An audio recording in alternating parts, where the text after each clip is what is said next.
My name is Brandy, and I just turned 34 last month. In my family, success has always been measured in dollars and prestigious titles. My sister was the golden child who followed the perfect path, while I chose to walk my own way.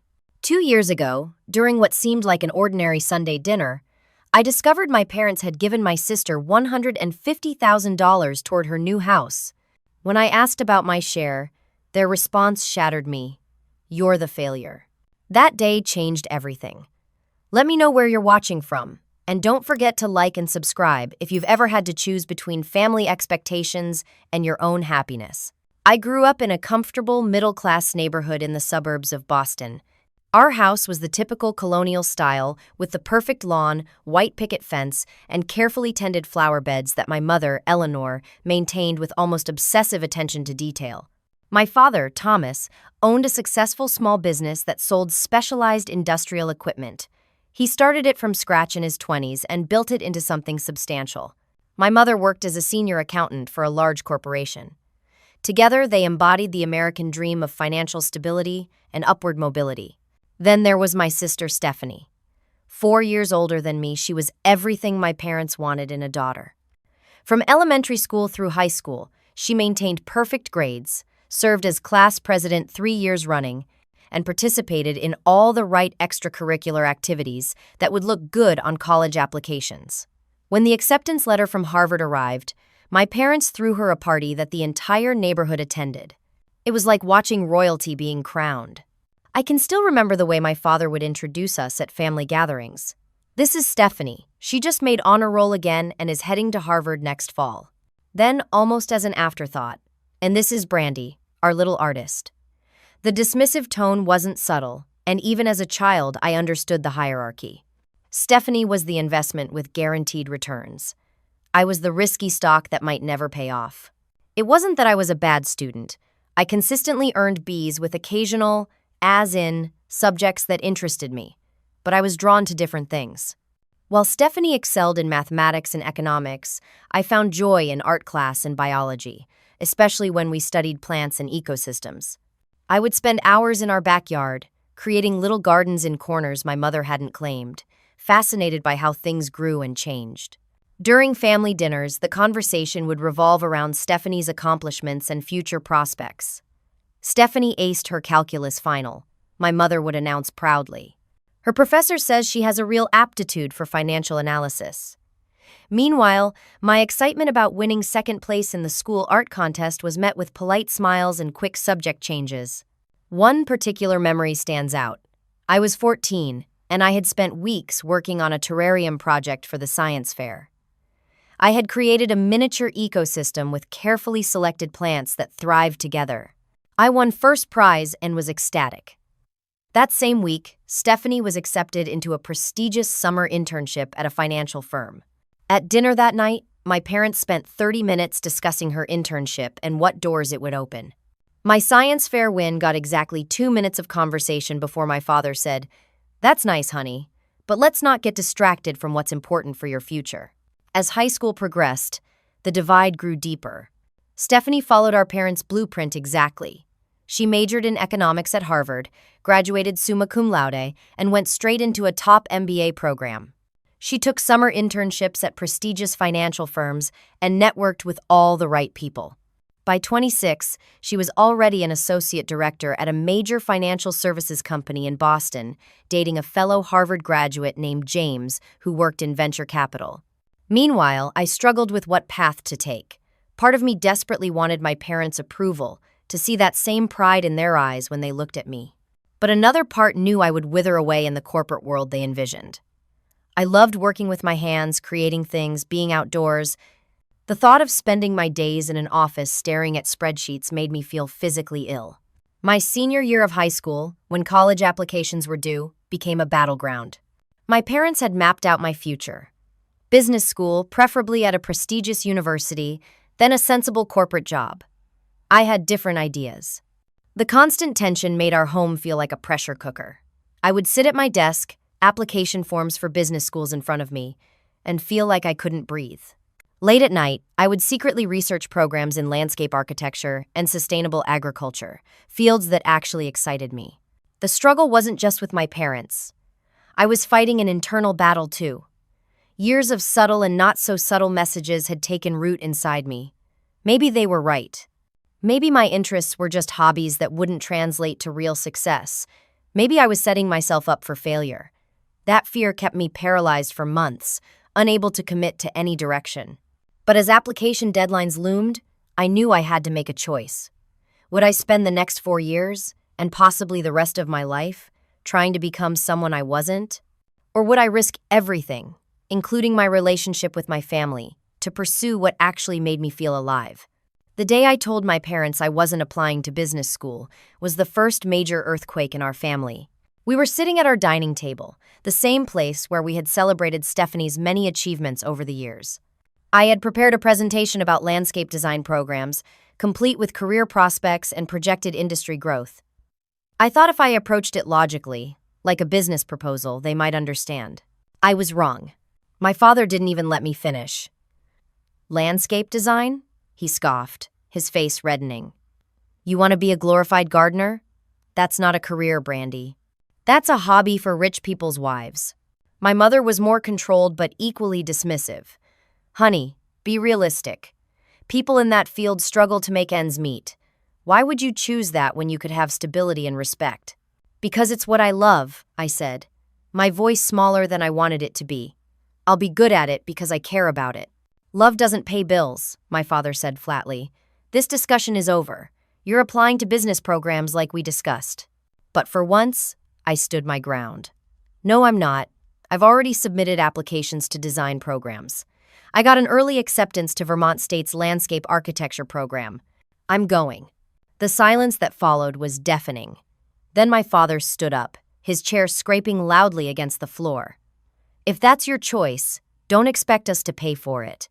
We don't throw good money after bad investments. Those words cut deep, but they also cemented my resolve. Fine, I'll take out loans. And I did.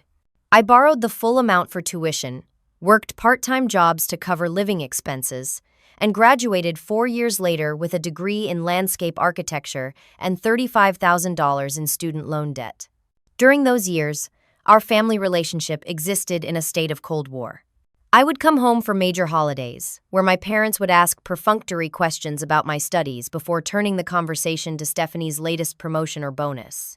After graduation, I took a job with a small landscape design firm in Western Massachusetts. The pay was modest, just $42,000 a year, and I shared a small 2-bedroom apartment with a coworker to make ends meet. I was doing work I loved, creating beautiful, sustainable gardens for clients, but the financial struggle was real. Between student loan payments, rent, and basic living expenses, I had little left over for savings or extras. Meanwhile, Stephanie's star continued to rise. She married James in a lavish wedding that my parents spent over $50,000 on. They bought a luxury condo in Boston's Back Bay neighborhood. Every family gathering became another opportunity to highlight the disparity between our paths.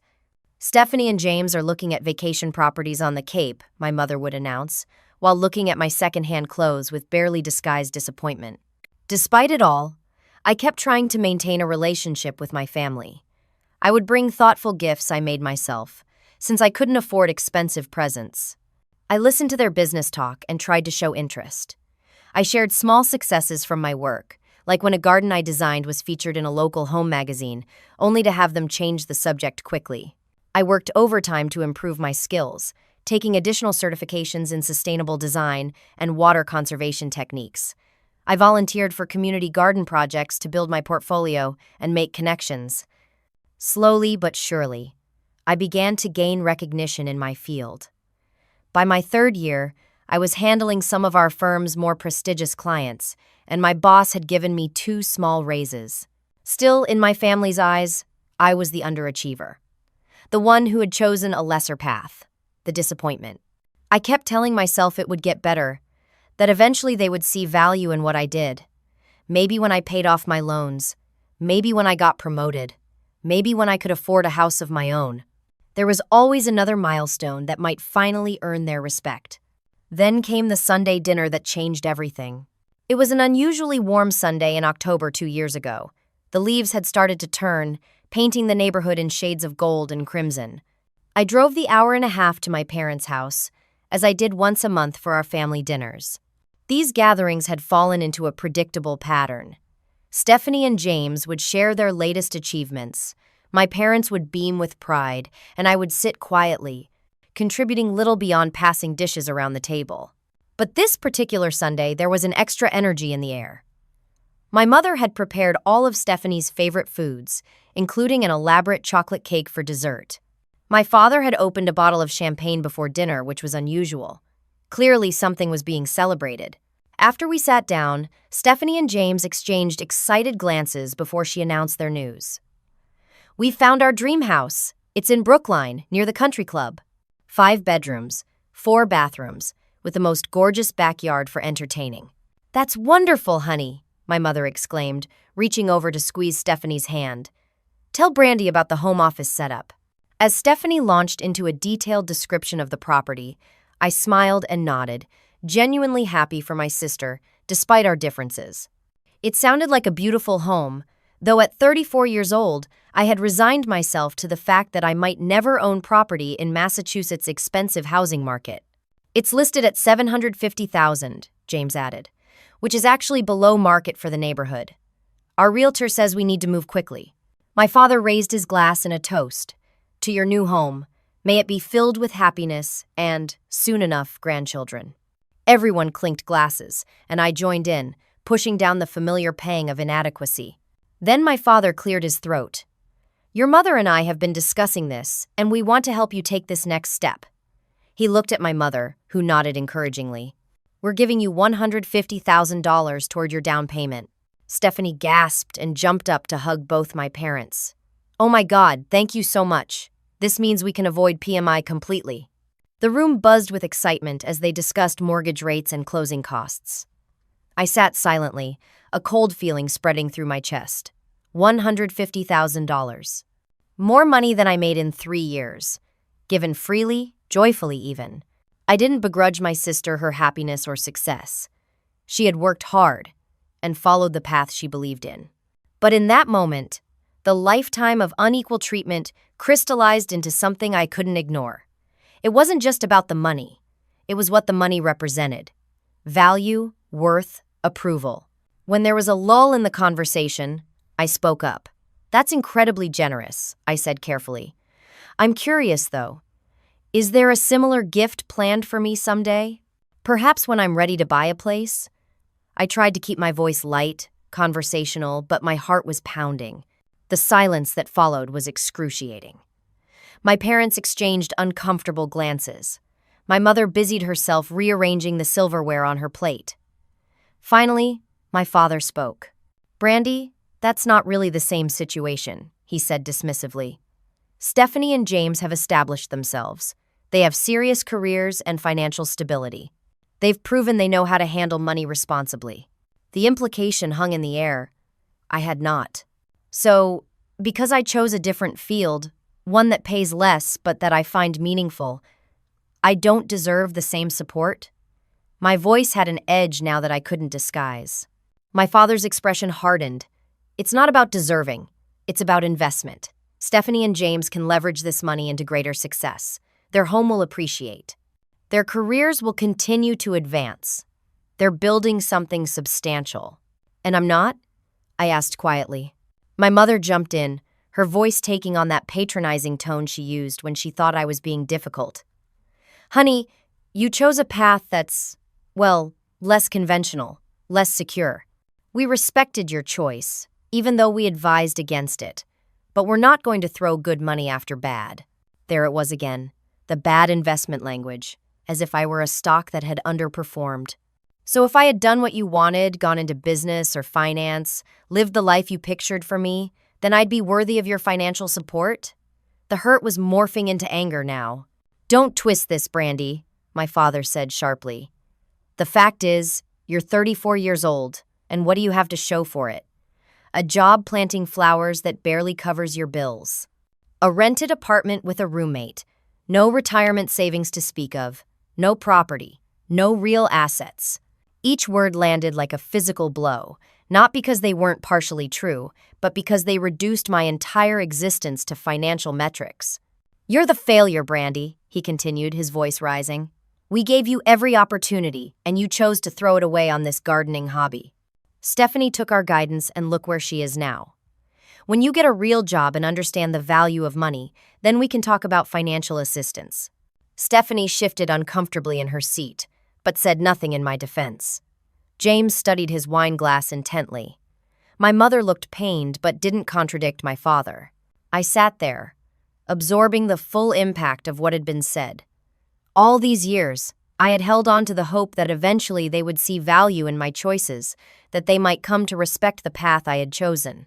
In that moment, I realized they never would.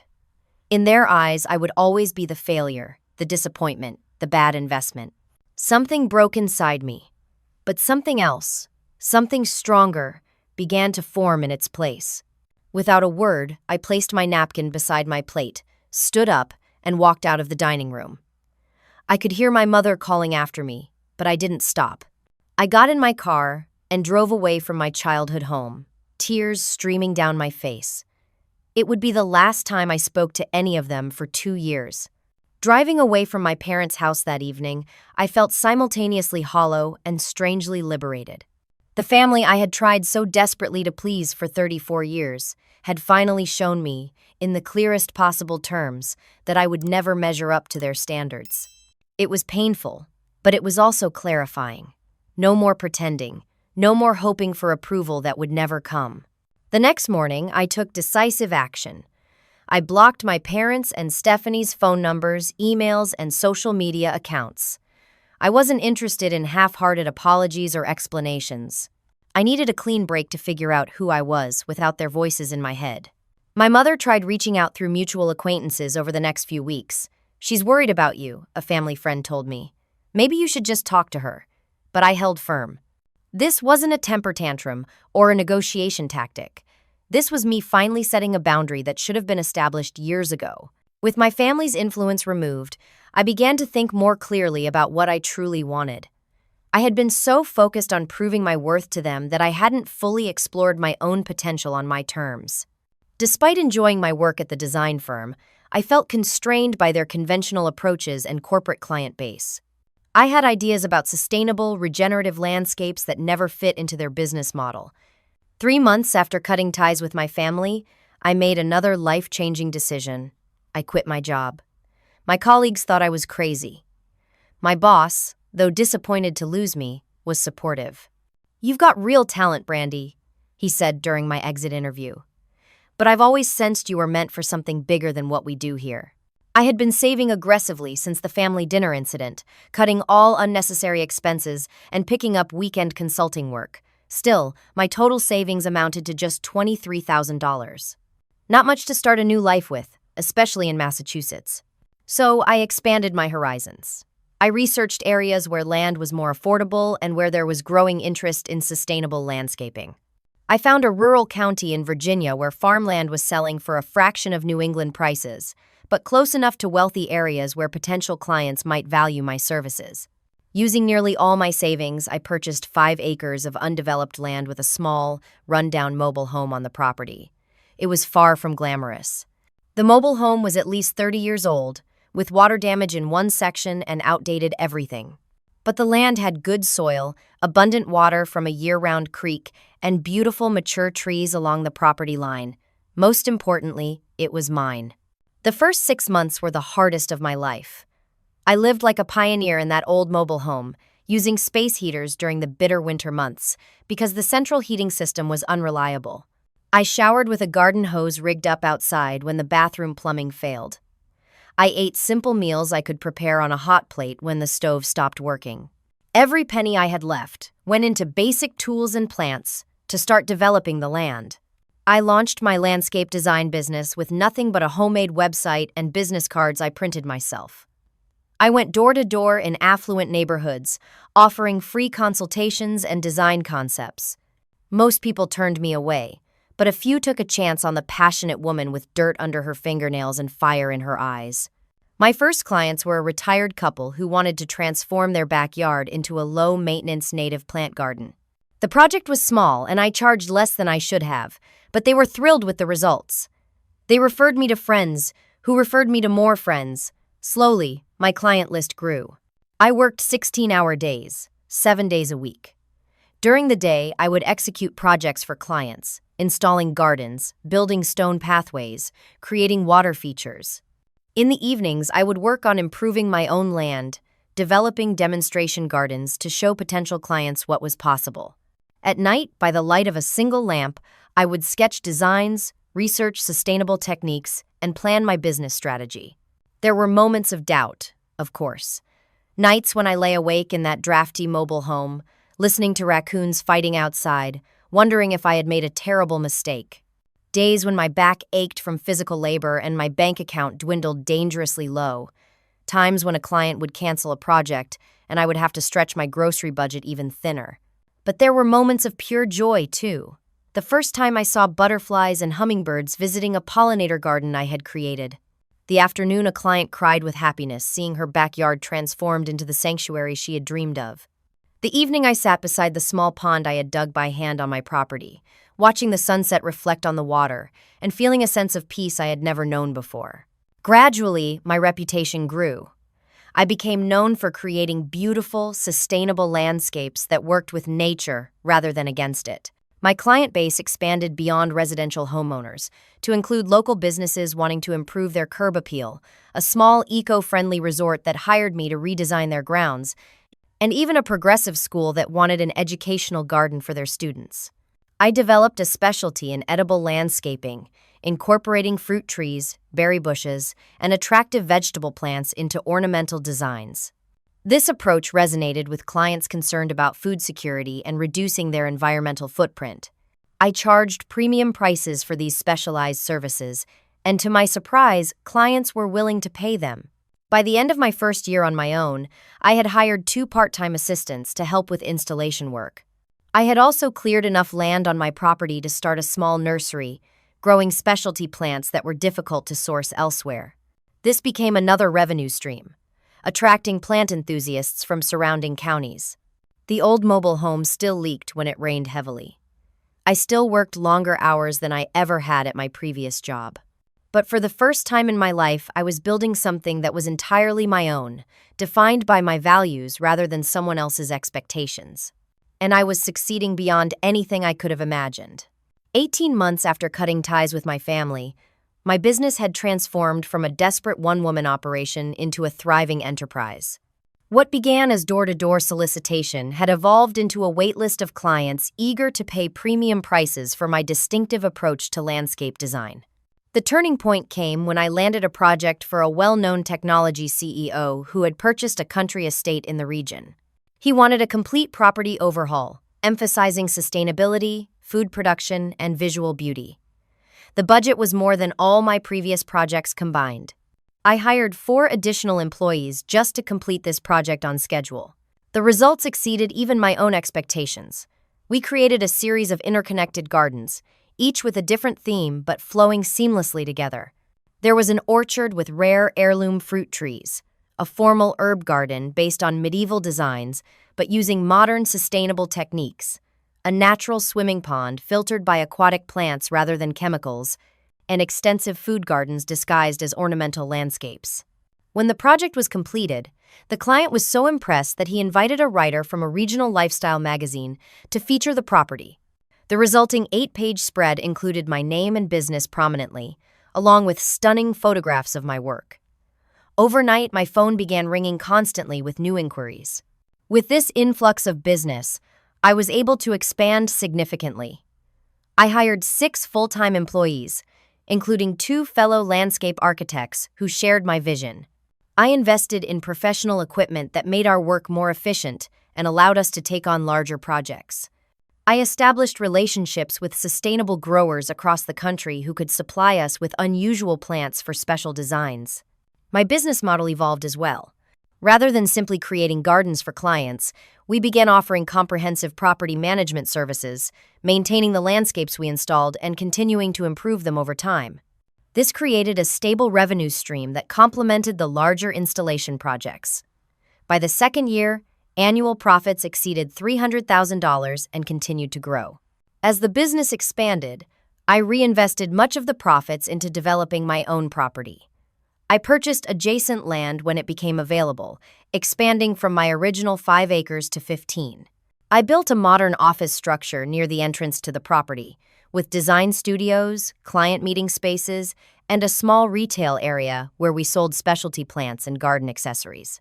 The centerpiece of the property became my demonstration gardens, where I showcased different landscape styles and sustainable techniques. There was a desert garden using drought-tolerant plants, a rain garden that captured and filtered stormwater, a woodland garden featuring native understory plants, and an edible food forest that mimicked natural ecosystems while producing abundant harvests. These demonstration gardens served multiple purposes. They were living portfolios of our work, convincing potential clients of our capabilities. They were testing grounds where we could experiment with new techniques before implementing them for customers. And they became educational spaces where we hosted workshops on sustainable gardening practices, drawing people from throughout the region and further enhancing our reputation.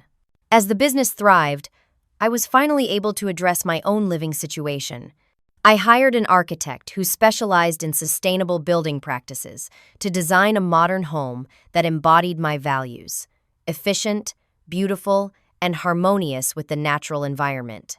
The 2-story structure featured floor-to-ceiling windows that brought nature indoors, a living roof covered with native plants, and systems for capturing rainwater and solar energy.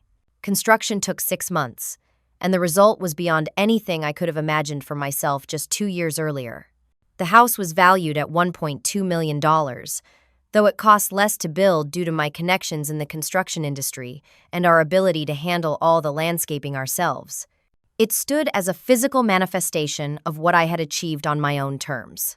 My property, once 5 acres of undeveloped land with a dilapidated mobile home, had transformed into a showplace that attracted visitors from across the country. Professional photographers regularly requested permission to shoot in the gardens. Landscape design students from nearby universities came for tours. A documentary filmmaker even approached me about featuring my work in a series about innovative approaches to environmental challenges. Financially, I had exceeded any conventional definition of success. My business was profitable and growing. I owned significant property that was increasing in value. I had investments, retirement accounts, and 0 debt. I paid myself a salary that would have impressed even my finance-focused family, though I lived relatively simply despite my new home. More importantly, I had created success on my own terms. My work aligned with my values of environmental stewardship and creating beauty. I employed people who shared those values and paid them well. I educated clients and the public about sustainable practices. I created spaces that nourished both the earth and the human spirit.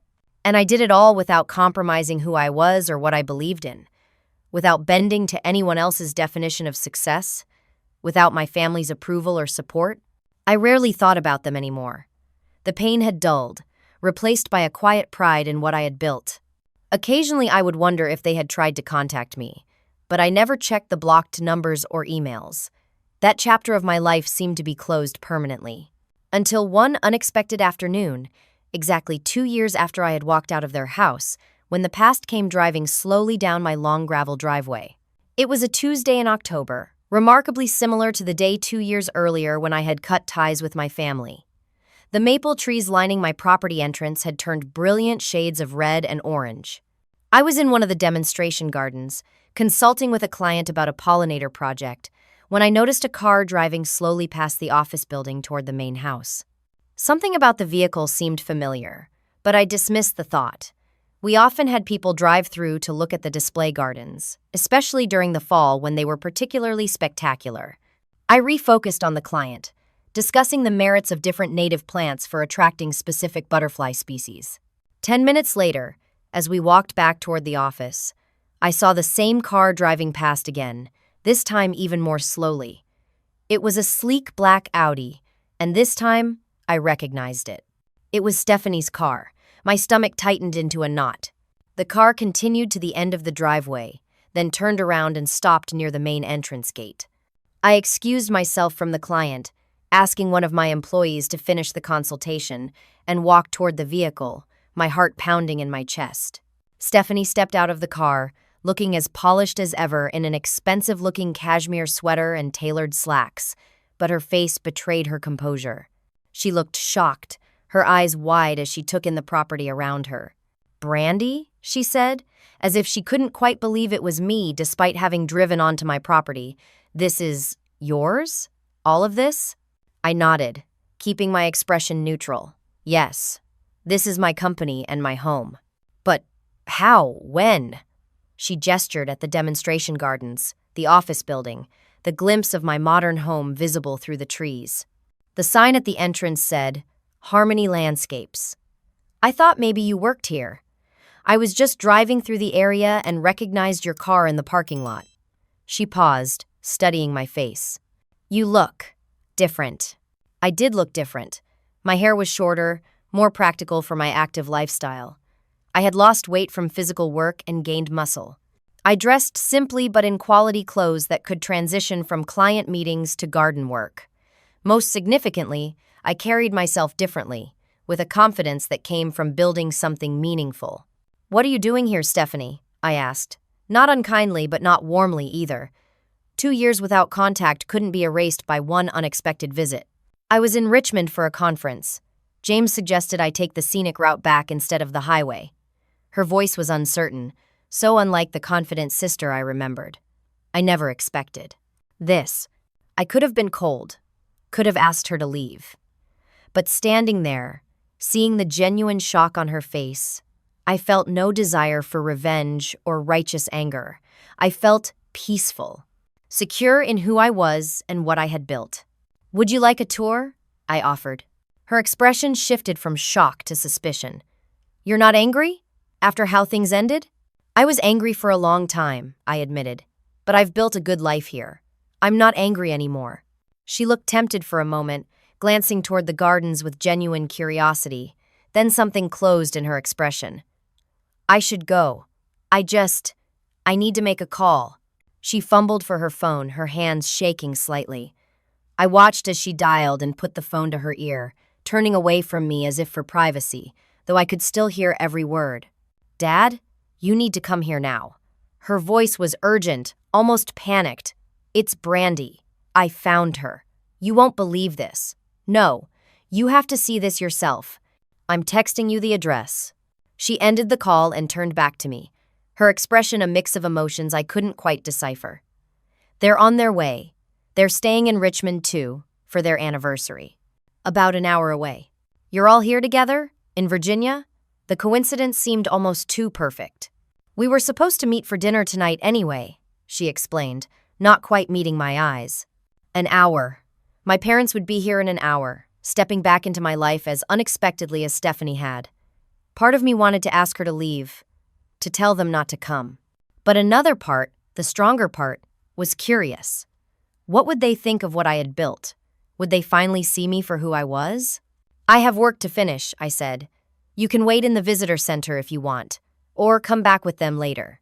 She opted to wait, settling awkwardly in our reception area, flipping through our portfolio but clearly too distracted to read it. I returned to my clients and employees, focusing on the work at hand rather than the impending reunion. Exactly 57 minutes later, I watched my father's Mercedes pull into the parking area. My parents stepped out, looking confused and concerned. They had aged in the past 2 years, more gray in their hair, more lines around their eyes. They spotted Stephanie first, then me as I approached from the direction of the office. "Brandy," my mother said, her voice catching. She moved as if to embrace me, then stopped herself, uncertain of her welcome. My father stood rigidly, his expression cycling through surprise, confusion, and something that looked almost like defensive anger.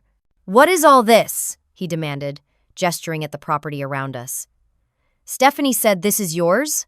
"Yes," I said simply. "This is my company, Harmony Landscapes, and my home."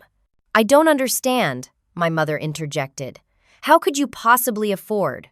Her voice trailed off as she realized how the question sounded. My father was more direct. "Did you marry someone with money? Is that what this is?" The question should have angered me, but instead I found it almost amusing. Of course, they would assume I couldn't have built this myself. No, I'm not married. I built this business from scratch, starting 2 years ago, with $23,000 in savings and a rundown piece of land with a mobile home. They exchanged glances, clearly skeptical. Stephanie stood to the side, watching the interaction with wary eyes. "Let me show you around," I offered, deciding that seeing would be more convincing than telling. The tour took nearly an hour. I showed them the demonstration gardens, explaining the sustainable principles behind each design. I walked them through the office and studio spaces, where employees were working on designs for upcoming projects. I introduced them to my operations manager, who enthusiastically shared our current project list and waiting client roster. I showed them the nursery area where we grew specialty plants for our installations. Finally, I brought them to my home, the modern structure that now stood where the dilapidated mobile home had once been. The floor-to-ceiling windows showcased views of the pond and gardens beyond. The interior was simple but beautiful, filled with natural light and handcrafted furniture made by local artisans. Throughout the tour, my parents said little, their expressions shifting between disbelief and something harder to define. My mother occasionally asked questions about specific plants or design elements. My father remained largely silent, his eyes darting around as if trying to find evidence that this was all somehow not what it seemed. As we stood on the deck overlooking the property, my father finally spoke directly. "So, you're doing well for yourself," he said, his tone making it sound more like a concession than congratulations. "Yes," I replied simply.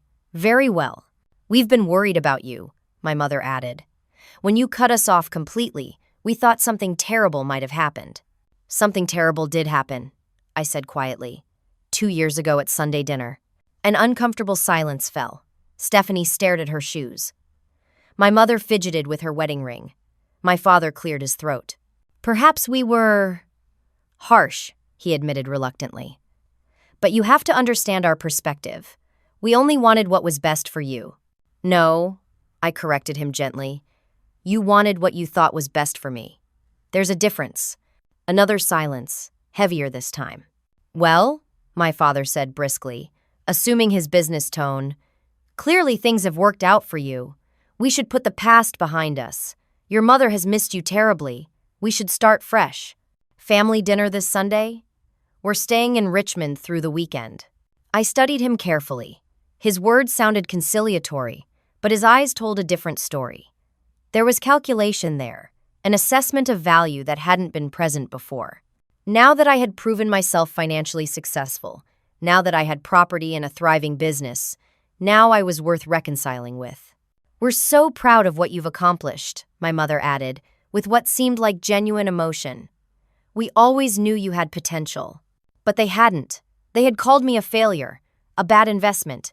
They had given my sister $150,000 while telling me I didn't deserve support. They had valued me based solely on my adherence to their narrow definition of success. And now that I had succeeded, but on my own terms, they wanted back into my life. Not because they understood me better or respected my choices, but because those choices had led to conventional success they could recognize and approve of. Looking at them, I realized I had a choice to make. I could reject them as they had rejected me, tell them to leave and never return. I could embrace their sudden change of heart, pretend the past didn't happen, and slip back into family dynamics that had nearly broken me.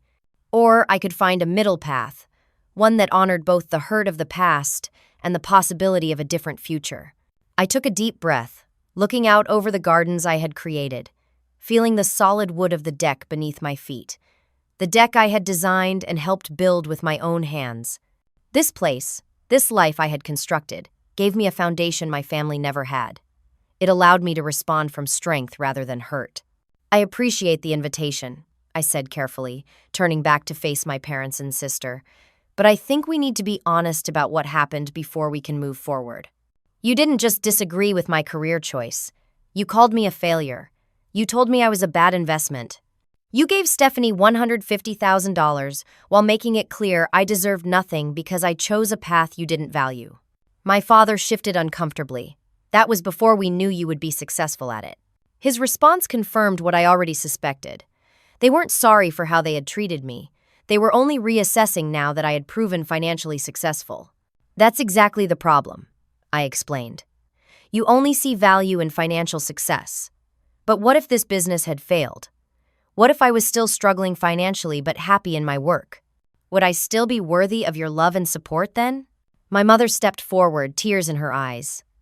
Of course, honey. We love you no matter what. But that's not what you showed me 2 years ago, I said gently. Actions speak louder than words, and your actions made it very clear that your love and support were conditional on me following your approved path. Stephanie, who had been quiet throughout most of the exchange, finally spoke up. I never thought it was fair, she admitted, surprising me. The way they treated you compared to me. I should have said something sooner.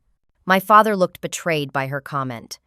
We treated you both according to the choices you made, he insisted. Stephanie chose responsibility. You chose. He gestured vaguely at the gardens, still unable to see them as anything but frivolous despite their obvious value. I chose authenticity, I finished for him. I chose to be true to myself rather than live by someone else's definition of success. And look what happened when I did. I let the statement hang in the air, giving them time to truly see what surrounded us. A thriving business, beautiful gardens, a home built on my terms. All created without compromising who I was. Relationships like gardens need the right conditions to grow, I continued. Trust, respect, acceptance. Our family has been missing those elements. If we're going to rebuild any kind of relationship, it needs to be on new terms. Terms where you accept me for who I actually am, not who you want me to be or what financial metrics I meet. My mother was openly crying now. My father looked torn between his pride and his desire to reconnect with his daughter who was now, unexpectedly, successful. I'm not saying no to reconnecting, I clarified, but I'm not saying yes to simply pretending the past didn't happen either. I need time to think about what kind of relationship is possible for us now. And you need time to consider whether you can truly accept me and my choices, even the ones you don't understand. So what are you saying exactly? My father asked, always wanting clear terms. I'm saying go back to Richmond, enjoy the rest of your anniversary trip, and let's all take some time to reflect. I'll reach out when I'm ready to talk more. It wasn't the reconciliation they had hoped for, but it was honest. My parents left reluctantly, my mother hugging me tightly at the last moment, whispering I'm sorry in my ear. Whether she understood what she was apologizing for, I wasn't sure. Stephanie lingered briefly, looking at me with new eyes. You really built all this yourself? She asked, genuine admiration in her voice. I nodded. From nothing. That's incredible, she said, and for the first time in our adult lives, I felt she was seeing me clearly. I always envied your courage, you know, to follow your own path. Her words surprised me. You never seemed to. It was easier to go along with what they expected, she admitted. I'm good at it, and it's brought me success. But sometimes I wonder what I might have done if I'd been brave enough to choose for myself. She glanced around at my gardens once more. You've created something beautiful here. After they left, I walked alone through my property as the sun began to set. The October air was crisp, carrying the scent of autumn leaves and late blooming flowers. I stopped by the pond I had dug by hand in those early difficult days, watching the water reflect the changing light. The pain of my family's rejection had been devastating. For months after cutting ties, I had cried myself to sleep, questioning my worth, wondering if I had made a terrible mistake. The loneliness had been crushing at times. Holidays spent alone. No one to call when I achieved small victories. No safety net if I failed. But that very isolation had forced me to build new connections. I had formed deep friendships with employees who became like family. I had become part of a community of like-minded business owners and environmental advocates. I had clients who valued not just my services but my perspective and knowledge. I had created a new kind of family, one based on shared values rather than shared DNA. More importantly, I had learned to trust myself, to listen to my own voice rather than the chorus of doubts inherited from others, to define success on my own terms, to recognize my worth independent of external validation. Standing there beside the pond I had created, surrounded by gardens I had designed, on land I had transformed, I felt a profound sense of peace. The wound left by my family's rejection had gradually healed, leaving behind a stronger, more resilient version of myself. Would I let them back into my life? Perhaps, in time, with new boundaries and expectations. Not because they now saw my financial worth, but because life is short and family connections, however flawed, are part of our human story. But I would never again allow anyone, family or not, to make me question my own value or the validity of my choices.